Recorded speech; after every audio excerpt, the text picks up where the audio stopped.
if you are a perfectionist, more likely you will have more chances of having imposter syndrome, because you are waiting for everything to be perfect, and because you are pretty much aware that you are not perfect, Mhm. you will feel that everybody else know, but they don't know. Hey, welcome to another episode of the Coffee Break Podcast, where our mission is to share business ideas, practices, and strategies while we enjoy our cup of coffee. Today's guest is Nathalie Plamondon-Thomas, and she's going to be talking about mindset. I think one of the things that if you really dive into deep with a lot of folks in imposter syndrome, just really kind of self-doubt is something that a lot of people struggle with, especially folks that are high achievers, those that are perfectionists, those that are really working hard to accomplish something. If you start to uncover some of the layers, you're going to find some of those things. And we're going to be talking a little bit about how to deal with that, but also how to set yourself up for a positive mindset as you go through the day and as you start your day. Very eye opening conversation that we're going to be having. But before we get into that, I do want to invite you to subscribe. We have a ton of these. And when I say a ton, we have like over 170 episodes out there waiting for you to check out on this very type of topic about business ideas, practices, and strategies, ways that you can better your business, better yourself. We talk about books, we talk about business concepts, how to improve processes in your business as well. All of those things. You can find out about them by subscribing, because we have a brand new episode out every Tuesday morning at 9 a.m. And we don't want you to miss a single episode. We do this in audio and video version. So wherever you're seeing this currently, make sure you subscribe.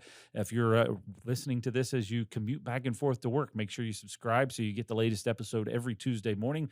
And then if you really want to see everything, the entire production, we've got a great video of this exact podcast available on our YouTube page and Facebook. Just search for LOC-DOC-INC and you will find it.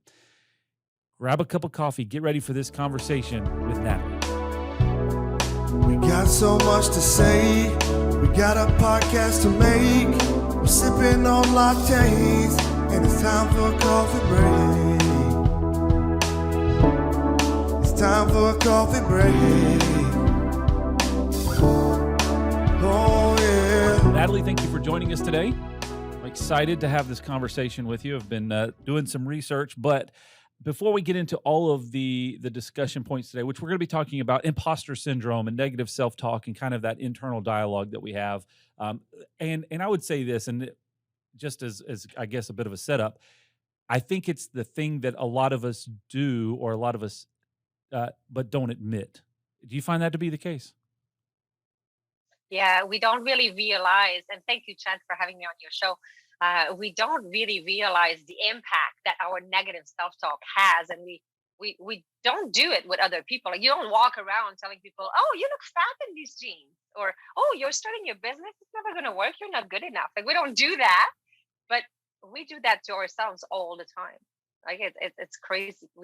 We constantly trash talk ourselves, and we don't realize that we're doing that. Like, we Yeah. wouldn't have any friends. Who would want to be your friends if you talk to them the same way you talk to yourself? Like, Yeah. it's crazy. Yeah. It's crazy. Well, before we get into that entire conversation, we do have to handle rapid fire, 5 randomly selected questions just to get under your skin with unknown point values, and then we'll give you a score at the end. Okay. Okay. All right, here we go. Question number 1. What was an experience that you didn't think much about at the time, but it ultimately made you a stronger person? Okay. One experience. I didn't think a lot of it at the time, but it made me a stronger person. Um, I was teaching a.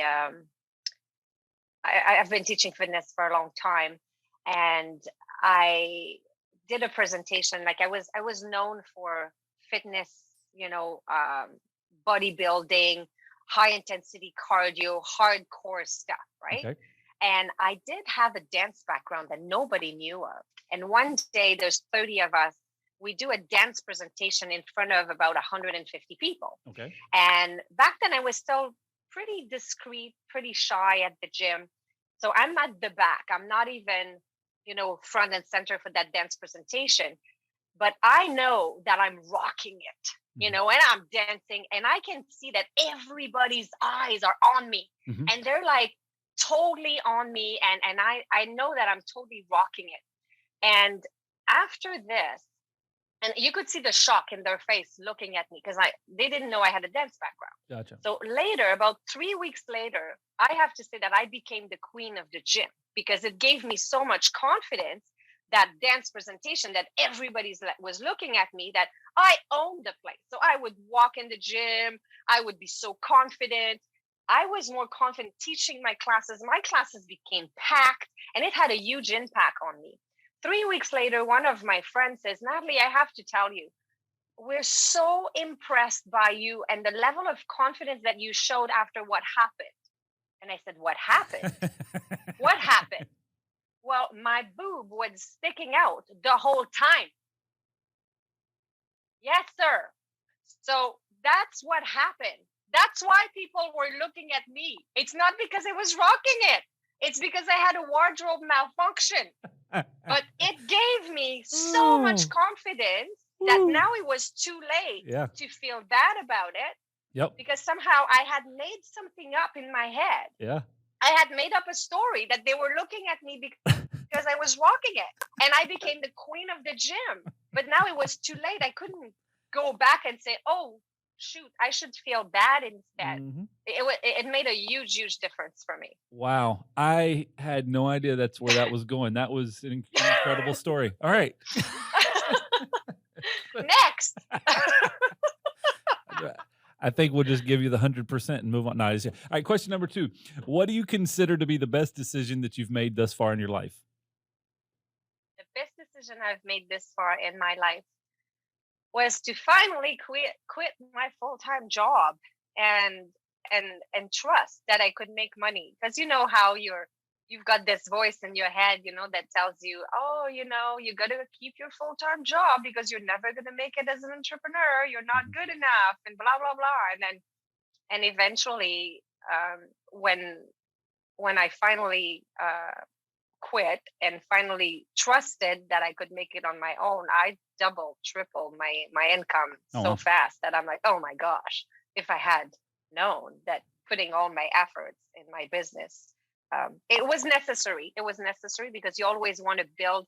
And this is my first advice when I do business mentorship: have somebody else pay for your business. Don't make sure that it's a good idea to have another salary that comes in as you're starting your business and building your business, because it doesn't happen overnight, and Gotcha. It did not happen overnight. It takes a long time before you. But you don't have to make all the mistakes that I've made, though. Sure. It took me so long. And worst case scenario, you can always go back and do the dance competition. So that works. Exactly. Question number 3. What is something that will instantly annoy you? Oh my gosh. I'm that person. So if I'm eating on a placemat and it's crooked, or if the door of the cupboard is open in the kitchen, I can't concentrate. I always need to have, everything. I like order. So things need to be organized, and I feel like, I don't have my cans in my cupboards in alphabetical order, but I have to say that I probably could. I like to be organized. Wasting time. Like I have a Stream Deck that if I push a button, it redoes a task that I do very often. Like waste of time, organization. Like this is I really like that. And it annoys me, people that are disorganized or waste of time or, So it's basically, you're not quite on the extreme of OCD, but you do like to have things in order, and you don't like to deal with impatient people, or you don't like to deal with very slow, methodical people. You like high energy. Yeah, exactly. Or you know what? Now that you mentioned that, I think there's something that annoys me even more. It's negative people. Uh-oh. That really annoys me. It's a trigger to me. And then immediately I switch, because emotions don't last long, like 30 to 90 seconds. So I go into my loop. And then how do I exit the loop? I get into curiosity, I wonder what happened to that person for them to be like this. What could have happened to them in their past? How can I help? Yeah. Like I immediately start feeling empathetic or thinking, I feel bad for them. I'm very lucky. I'm happy. but it's not necessarily luck. It's just that somehow I figured it out. But I you have to get to that point where when people are super negative and to wonder, because I work with Army vets that went to war. I do trauma, PTSD, people that have been abused, people that it's Like heavy real stuff, stuff, yeah. and it does impact people. Like just last week, somebody just had a motorcycle, not a motorcycle, snowmobile accident, and they're very aggressive, but they still have these flashbacks all the time. So of course they're going to be aggressive at the grocery store because their head is pounding all the time. You know what I mean? Like when things happen to you. Anyways, so I have to drink my own Kool-Aid. There you go. And be patient. You could use the phrase that my wife uses with me quite frequently, which is, "Why are you the way you are?" So that it does. And what do you answer? Well, honey, if I was not, you wouldn't be the most lucky woman in the world. That's a great response. I'm going to start using that. All right. Thank you for that. This has been a successful podcast so far. Question number 4. What's something that others purchase that you simply can't understand why? That others purchase, and I can't understand why people are purchasing that. Interesting. I was not prepared. People that others purchase, I have to say stuff like things that you already have. Like you already have a pair of black pants. Why do you need another one? I'm not a typical. I have changed a lot. I do work with children in Haiti, and I have learned the value of money. It's pretty crazy. I sponsor a lot of child there, and it's $30 for them to have a toothbrush, a bed sheet, sometimes one meal a day, and sometimes an extra protein like a hard-boiled egg or a piece of chicken at Christmas and things like that. And it's costing me $30 a month. So if I want a pair of boots that's $90, it's 3 children. Really? Wow. Yeah. Like how many mouths can I feed for that? Like I just went to try. I like BMWs. That's what we drive. And there's the new M1, the new electric BMW. I want to try it. And I love it. And then I'm like, it's not because I could afford it that I'm going to buy it. Because at the end of the day, how many mouths can I feed for $90,000+? Like, can you, like, is this making sense? Like, all the good that I could make. So things that are completely out of things that are so expensive, like, a $5,000 pair of socks. Like, why? Yeah. Why? Like, how many mouths can you feed with that? So just completely unnecessarily expensive items that aren't that important. Yeah. Anyway. Okay. I like it. That's a good answer. Question number 5, last one. If you could only ask one question to each person that you meet, what would that question be?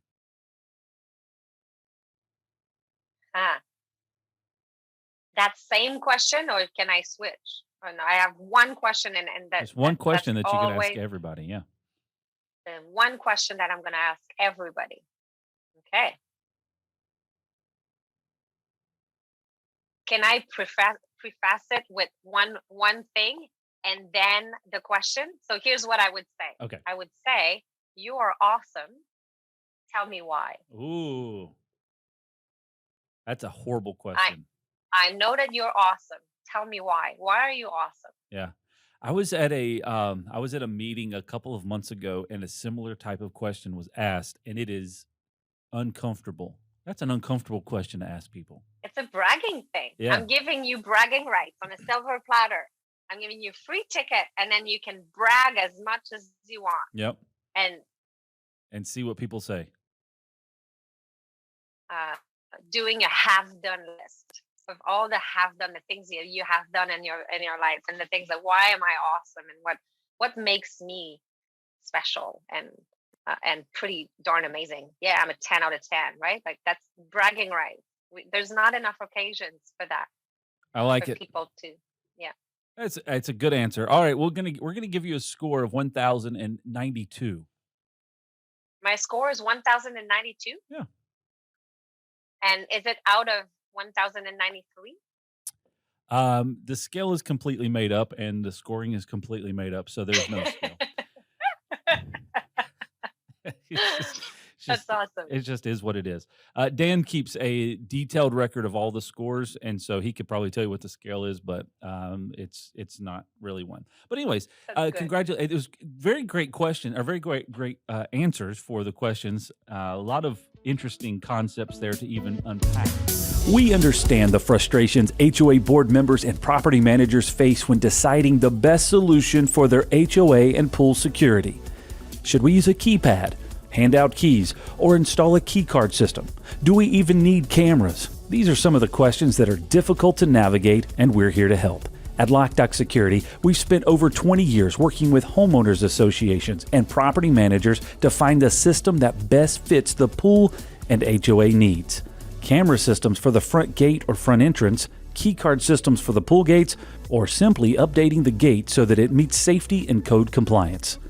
We like to take the guesswork out of the process to answer any questions and help find the right solution.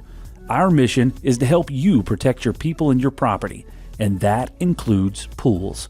Contact our team today to schedule your free consultation for your community.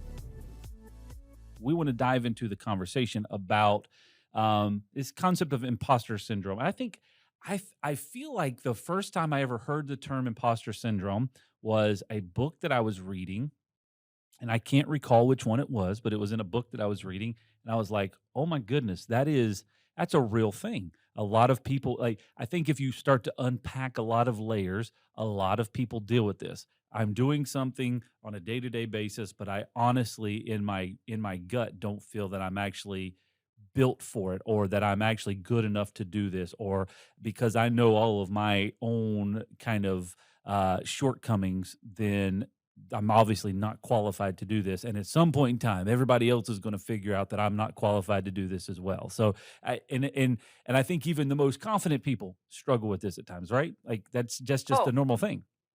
oh, absolutely. And me first. Like if I bring you back when I was starting to build my business, I don't know, 14 years ago, I wanted to become a speaker. Mhm. And I needed a video done. You need a video reel, right? So we hired 3 cameras, one for the wide angle, one for the close up, and then one from the back to see the large audience. Just like right now, you have 3 cameras in your studio because your show is pretty awesome and very well produced. So you need many cameras. So the problem was, Chad, is that we only had 20 people in the room. Mhm. We didn't have a large audience. So we kept asking them to move from one section to another. So then when we put all the segments together, it would look like there was a large audience. And that video worked. It got me a phone call from an organization who wanted me to train their sales force. So I'm so excited. And then they asked for my rate. Yeah. And it was at the beginning, right? I didn't have a corporate rate. So I go, 250. I had no idea how much to charge. So they say, okay, so for the 4-hour training, there would be 1,000. I almost choke, right? Because I meant 250 for the whole thing. Yeah. So I said, oh yes, that's correct, $1,000. So when I hung up the phone, I should have been excited, but Mhm. I felt like a fraud Yeah. because I was hearing this voice in my head. You're not a real professional speaker. You don't deserve $1,000 paycheck for the afternoon. See, the video I had made to make the audience look bigger than it really was, and then my made up corporate rate, none of it was real. I was just trying to look more than I really was because I felt like just me Mhm. was not enough. So I remember sitting in my office hearing this voice telling me, you want to be a speaker like in English? You don't even speak English. I'm French, right? And you want to write books in English? You don't. It's never going to work. You're not good enough. And I've written 16 books since. But that's when I realized I needed to shut down that voice inside my head. So I spent the last decade studying neuroscience and creating a system to reprogram our voice differently. And that's the system I shared in my 16 books and in all my online courses and on stages around the world and on one-on-one. Now, the voice was kind of right in my head. My English was really bad. I remember teaching yoga at the end of the class, during the relaxation, you want them to relax their body, relax their face. And I wanted them to put their tongue on the roof of their mouth to relax their jaw. So I said, put your thong behind your tits. And then everybody started to laugh. I didn't even know why. I had no idea what I had said wrong. Anyway, bottom line is my English was really bad. So small town girl here, and I made it. So if I can do this, anybody can. I'm just saying. but it doesn't happen just to me. Research show that 85% of people lack of self-confidence in at least one area of their life. And we do trash talk ourselves all the time. And you said something earlier about imposter syndrome, that we feel that we're not good enough. But imposter syndrome is very specific. It's not just like negative self-talk happens to everybody. 70% of our thoughts are negative. That's huge. 70% of our thoughts are negative. But imposter syndrome, when you talked about it, you said we feel that somebody is going to notice that we are not up for the task, right? But this mainly happened to two values that people have. So depending if these are very important to you, you will be more likely to experience imposter syndrome. The first one is perfectionism. If you are a perfectionist, more likely you will have more chances of having imposter syndrome, because you are waiting for everything to be perfect, and because you are pretty much aware that you are not perfect, you will feel that everybody else know, but they don't know, because people don't hear the negative self-talk in your head, and you don't hear the negative self-talk in other people's head either. We don't hear what they say to themselves. They all look pretty amazing. Like, look at you right now with your white shirt, black jacket. You've got your stuff together. You look super confident, and everybody around us look like that. They look like they've got their stuff together. So it's very impressive, as people that are very perfectionist will have more imposter syndrome. And the second one is high achievement. So if it's important to them to reach high and to get to the next level, they have one of those meta programs, because I work in corporations with meta programs. If you want to hire the good candidate for this job, very often it costs you like 20 grand just to hire that person, because you need the scalper, but the person that will look for the talent recruiter and all that. It's costing a lot of money to a business to hire a manager and a senior management or a director or a VP. You want to make sure you have the right candidate. So working with the meta program, there's 66 internal drivers that make us be motivated or driven to do something. And people who have the meta program of constantly wanting to learn, or never being convinced that it's good enough, because they want to achieve more and achieve more. People with that meta program specifically will be great manager, because you'll make sure that it continue to improve. They're not going to sit back and say, okay, good enough, and get the company on a plateau. But people with this that have high achievement more likely will experience imposter syndrome, because for them, they're never good enough. There's always another level. So they will always think, even though they have achieved a lot, they will always think that there's more and more and more. I don't know if that makes sense. No, it does. And this may be a horrible example, but it's one that I've been kind of holding on to here recently, because I've recently been reading the book. So Will Smith wrote a book, I guess, a autobiography, maybe a bad example with his recent Oscar situation, but I know he in his book, he talks about two major things. Number one, exactly what you're kind of referring to here, but you would look at him from the outside. He's, worth hundreds of millions of dollars, huge film star, all of these types of things. But in the internal, he's always struggled his entire life with feeling like a coward, because of the way that he grew up in some situations that he dealt with his family. He always feels like a coward. And so there's a lot of drive around him just trying to outwork his feeling of being a coward. And then the second thing is, just like you said, on the high achievement of just kind of never being satisfied. There was one story that he was sharing in the book about, and I can't remember the film, but it was the opening day of one of his films, and it had reached the highest grossing weekend of any film ever. It was like $77 Wow. million. And his manager called him to give him the news on Monday morning. And his response to it was, "Why don't you think we hit 80?" You know?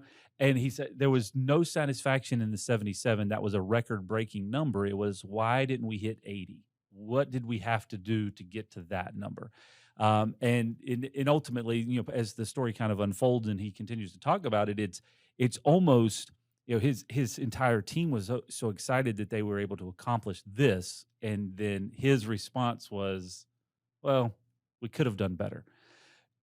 So there's something that's wired into those types of people, and it fits into those both things. The perfectionism and the high achiever that you just talked about is, that constant feeling that you want to be perfect. You want to have that, do we have it all together? But also, that Will Smith story, I'm a coward on the inside, so I'm constantly trying to overcome that coward mentality. And then also, well, this was good, but it's not good enough. And so what do we have to do to get better?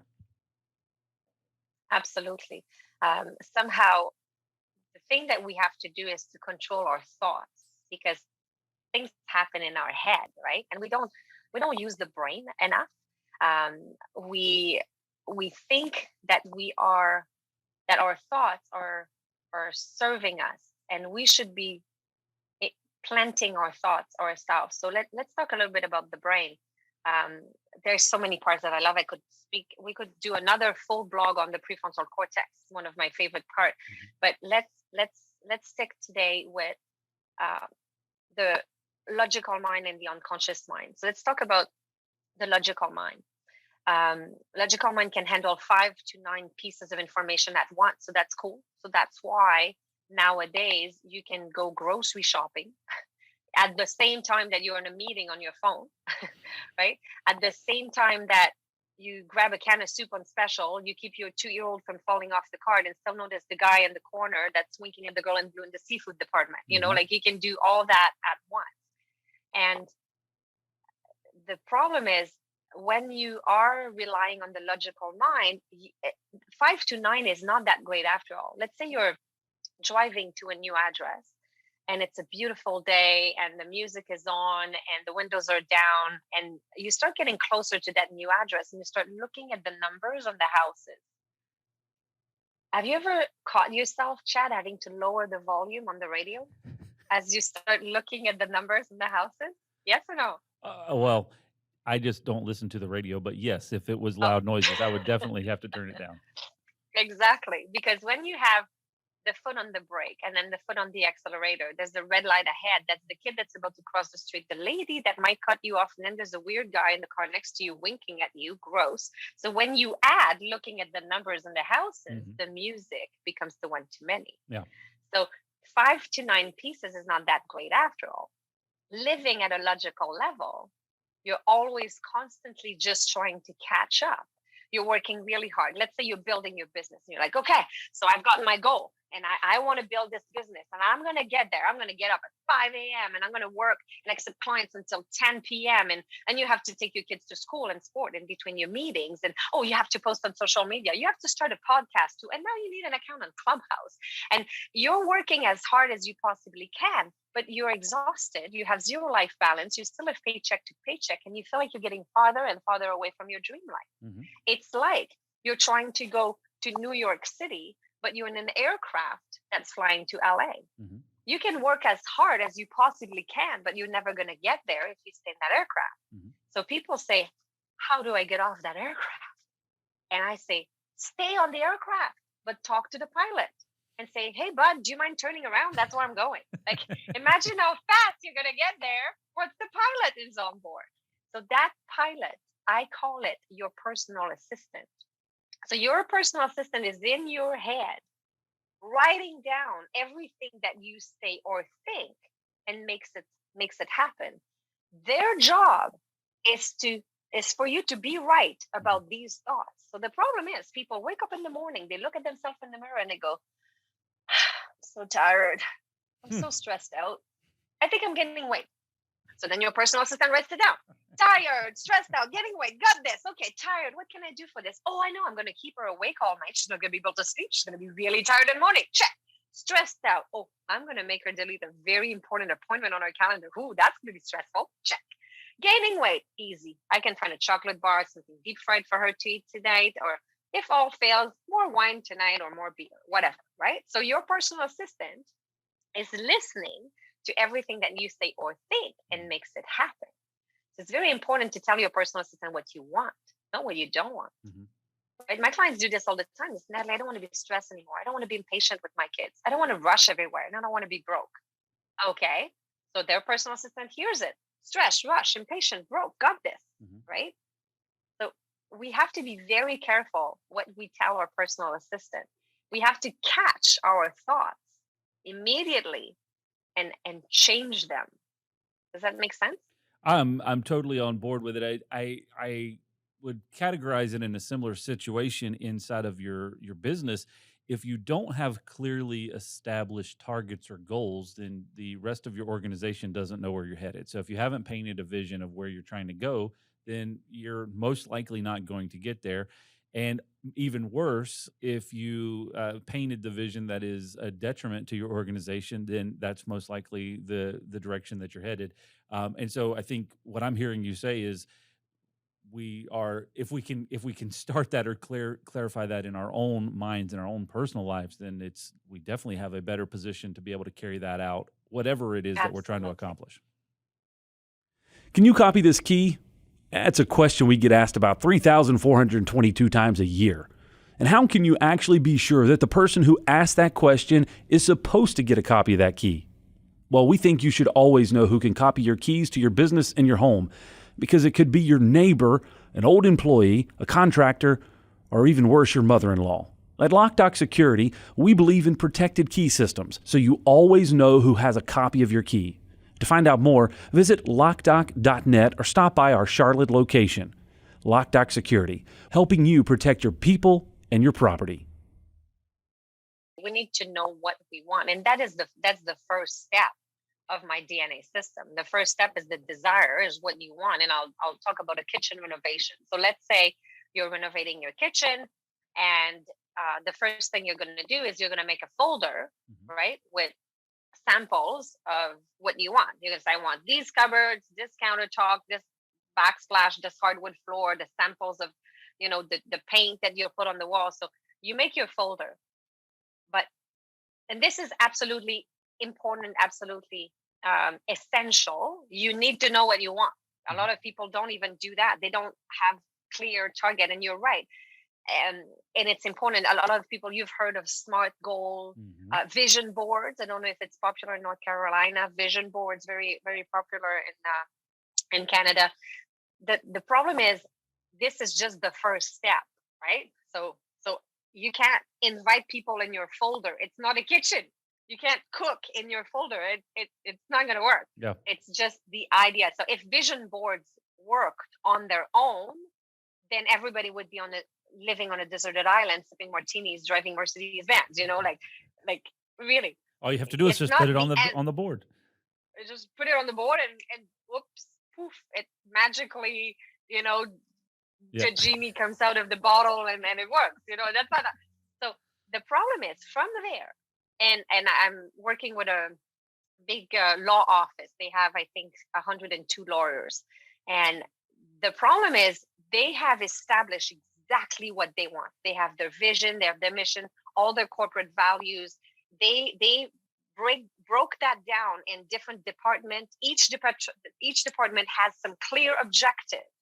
And now what they're doing is they're trying to take this and implement it inside the organization. They're trying to create new habits for these people, have the new system that will save time, and they're implementing these new habits. But this is like taking your cupboards, putting them over top of the existing cupboards, taking the island that you're trying to put in your kitchen and put it over top of the existing island. It's not going to work. This is step 3, the implementation. Implementation is the A of the system, the actualization. But first, you need to gut out the old kitchen. You need to remove all the crap. You need to remove the limiting belief, the trauma. If somebody has been backstabbed in a previous job, and I've worked with a lot of managers that it happened to them, then they come to this new corporation, new team, new everything, but they're still making decision based on, I can't trust anybody. And if you can't trust your team, I'm sorry, it's not going to work. You need to get rid of this old limiting belief that was created by just you having a life. Everybody has a life, like we eat food, food gets stuck, we need to go to the dentist. Well, I'm like a brain dentist. Like, what are the things that are holding you back? What are your bad habits, your limiting beliefs, the thing that you should be doing, but you don't do it? Why do we procrastinate? We know what to do, but we're like, these are things that get stuck, and it's connected to our meta programs. It's connected to our trauma. It's connected to anger, fear, hurt, sadness, guilt. How many people are acting out of fear and out of emotions? I work with a lot of banks also, RBC, CIBC, BMO, and the managers there, it's very important when they're in the financial world, you need to make decision based on fact, based on your skills, not based on emotion, because your daughter has a drug problems or because you have going through a divorce, or because and we wish that people left their problems in their car as they park to get into the office, but they follow you everywhere. So if you don't deal with the emotions, people act out of emotions all the time, out of fear that if I don't do this, I might not get the big corner office, or you can't stand your boss, so everything that they say is wrong. So there's a lot of decisions that people make that are based out of fear, out of hurt from previous experience, out of and you need to do that, gutting out the old kitchen, the end for new you. You need to, and that's what I do. I have specific protocols, and some protocols are pretty daunting to try to do on your own. Like the protocol for PTSD is 89 steps. Like it's not simple. It's quite an undertaking trying to do that on your own at a logical level, because it needs to happen at an unconscious level. So in order to implement that new kitchen and then to go into implementation, you need to do some cleanup. So today I can give the audience a 2-step technique. So not it's like I'm giving you like a super powerful toothbrush, let's say. Like, it's not going to get rid of the cavity, but at least you will avoid getting more in the future, right? So, okay. So let's talk about this. You've heard of affirmations. Yep. Is it popular? Affirmations? Yeah, you guys do that too, right? Oh, yeah. So affirmations, don't really work unless you believe it.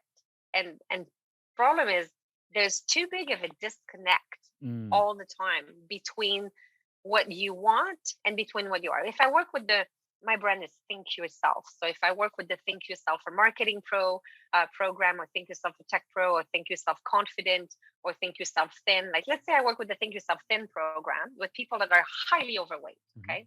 They need to lose like 300 pounds. It's not going to work for me to say, okay, look at yourself in the mirror with your hands on your hips and say, I am thin.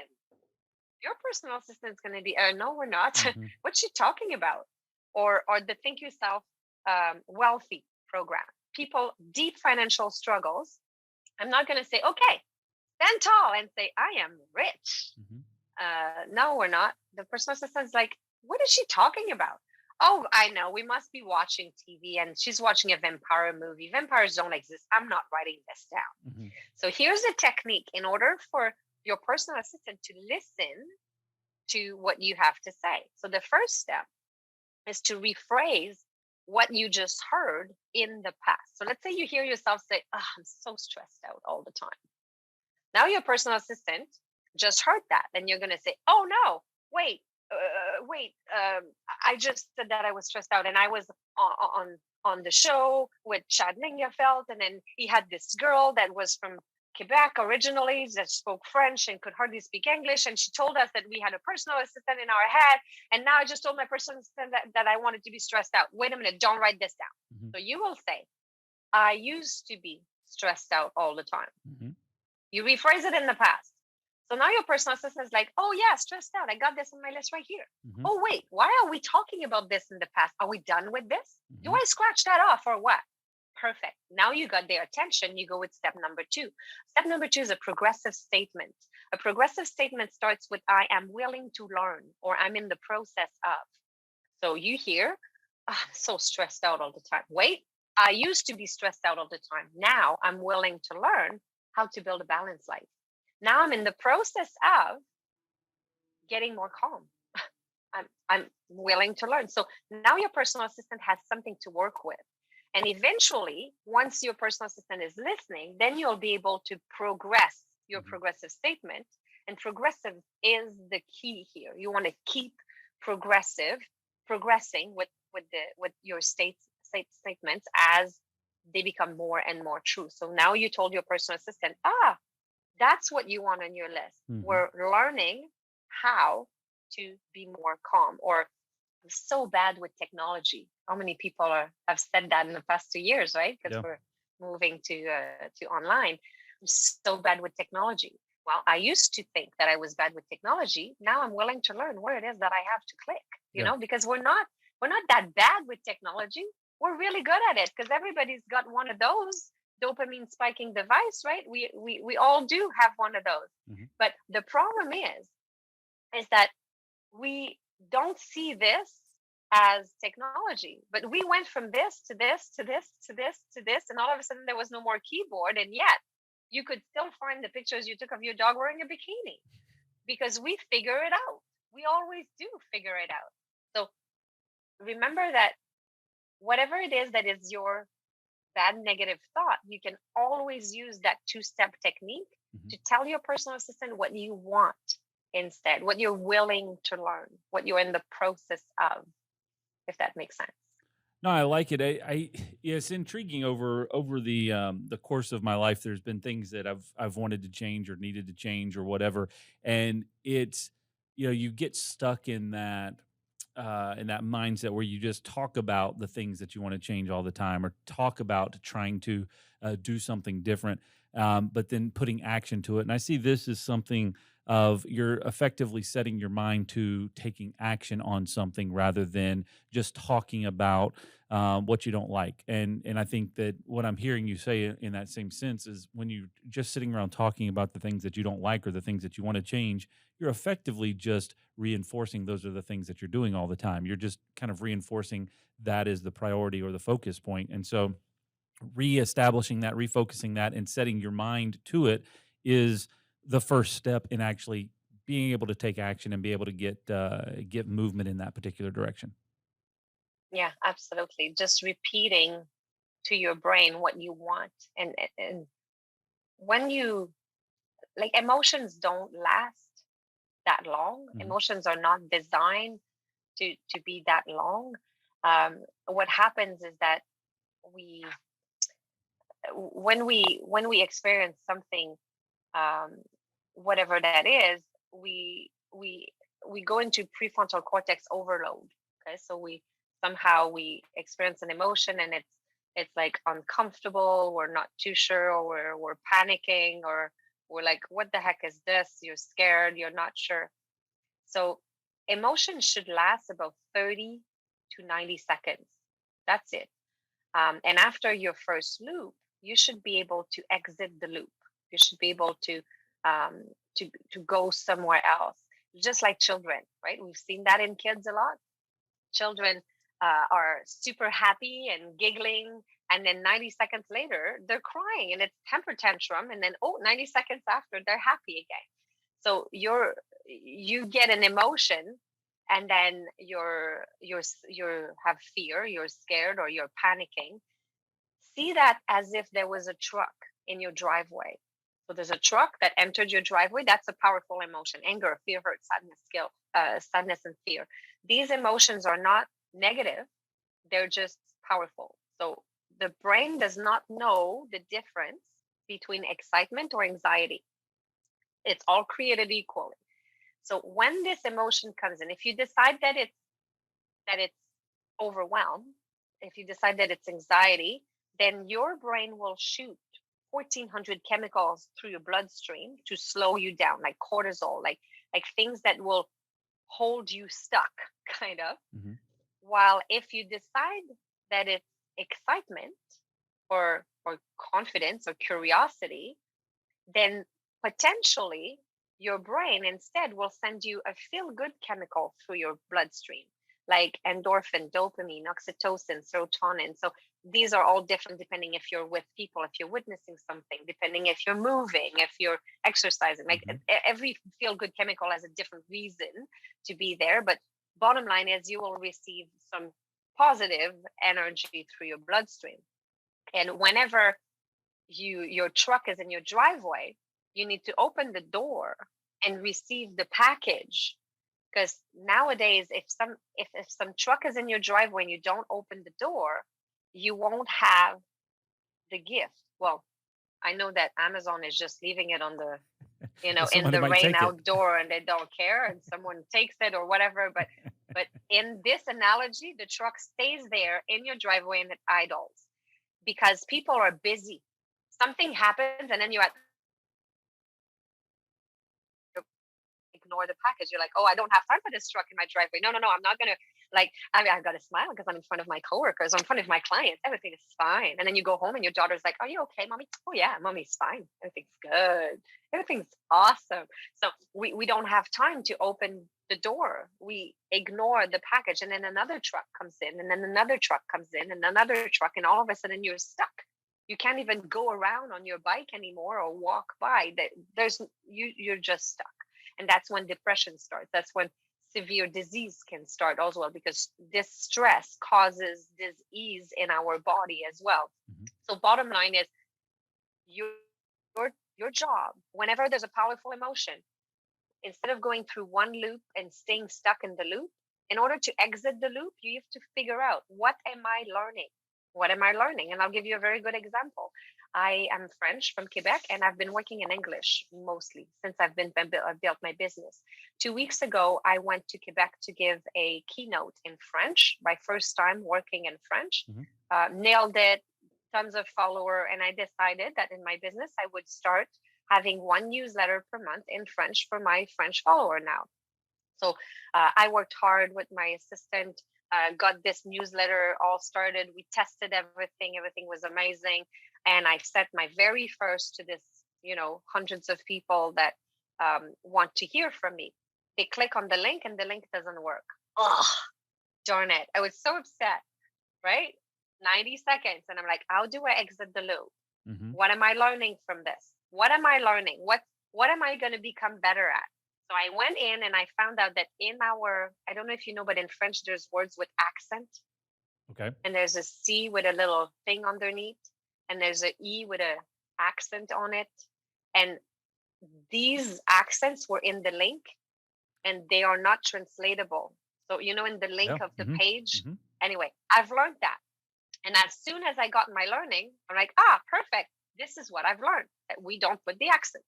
That's it. That's my learning.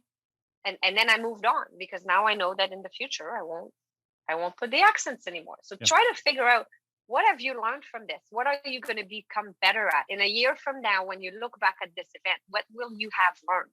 What will be, there's always a silver lining. There's always a positive learning. So whatever that is, find out what's in this truck so that the truck can move on, because this truck is your ally. It's only there to make you grow.